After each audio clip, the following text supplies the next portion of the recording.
So, hi guys! Bumili nga pala ako ng dumpling. So, saan ko to binili? Sa integrated school ng Lingsat. Katabi niya lang kasi yung school namin. Tapos, bumili na ako. May nagsabi kasi yung kaibigan, ay pinsan ko sa akin na meron daw dumpling doon. Kaya, gusto ko din bumili. Kaya bumili din ako. Siya nakuha niya. Di ko muna siya binuksan ito. Kasi, ayoko, bibidyo ko muna siya bago ko sa buksan, di ba? So, nakuha ng pinsan ko ay, siya ba yun? Kulay blue. At ako naman, bubuksan ko pa lang. Walang tape. Ba't walang tape?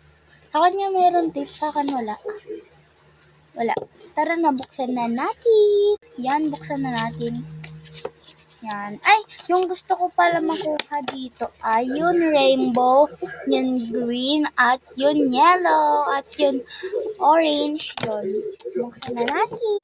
Yeah, bubuksan ko na siya guys. Kayo una makakakita.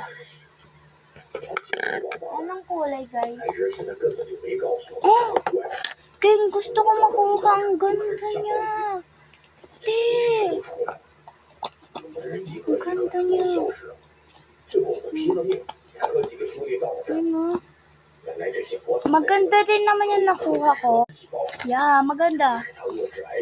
Super ganda niya, guys. Yun lang, bye!